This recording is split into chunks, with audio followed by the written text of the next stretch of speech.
আসসালামু আলাইকুম।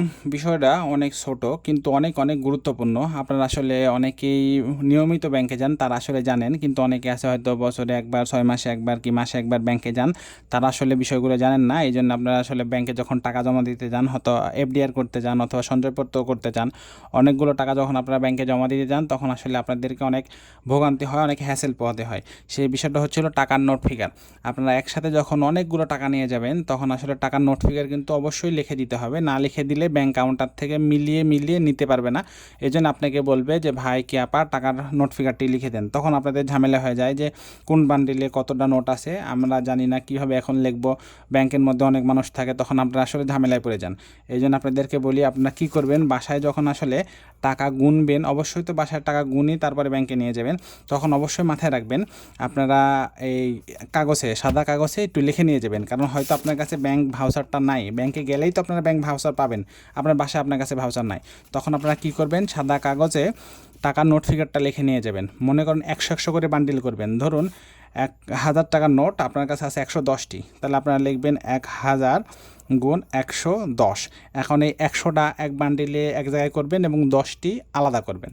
আবার মনে করেন আপনার কাছে ৫০০ টাকার নোট আছে ২৭৫টি, ২৭৫ এভাবে লিখবেন ৫০০ গুণ ২৭৫।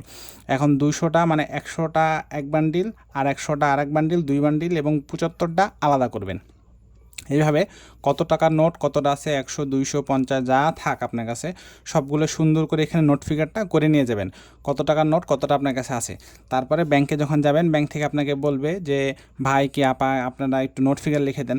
তখন ভাউচার তো আপনার কাছে আছে, জাস্ট এটা দেখে দেখে, এই যে দেখুন নোট ফিগার লেখার জায়গা এখানে আছে, এটা দেখে দেখে বসায় দিবেন। তাহলে আপনাদের কি হবে, আপনাদের ভোগান্তি কম হবে, আপনাদের টেনশন কম হবে। আর আপনারা কি করবেন, এখানে ১০০ করে বান্ডিল করবেন। দেখেন একসাথে যদি আপনারা ২৭৫টা একসাথে রাখেন, অনেকে আমি দেখছি অনেক গ্রাহক আছে কী করেন, একসাথে এরকম মোটা বান্ডিল হয়, একসাথে ২৭৫টা কী করবেন, বান্ডিল করে ব্যাংকে নিয়ে যান। এখন ব্যাংক কাউন্টার থেকে এইভাবে আসলে আপনাদের টাকা রিসিভ করে না, তখন বলে ১০০ করে বান্ডিল করে দেন। আপনারা বাসায় কী করবেন, ১০০টা এক বান্ডিলে নেবেন, আর ১০০টা আর এক বান্ডিলে নেবেন, আর ৭৫টা আলাদা নেবেন। পরে সব লুজগুলো একসাথে নেবেন আর বান্ডিলগুলো আলাদা করবেন। এইভাবে আপনার টাকা শর্টিং করবেন, করে ব্যাংকে নিয়ে যাবেন। তাহলে কি হবে, আপনাদেরও টেনশন কম হবে এবং ব্যাংকে ক্যাশ কাউন্টারে যিনি রিসিভ করবে তারও আসলে টেনশন কম হবে। আপনারা এরকম করলে আপনাদেরই সহজ হবে, লেনদেন করতে সুবিধা হবে। আপনারা ভিডিওগুলো আসলে শেয়ার করে দিবেন, সেভ করে রাখবেন। আপনারা অনেকেই আসলে জানেন এই বিষয়গুলো, কিন্তু অনেকেই জানেন না।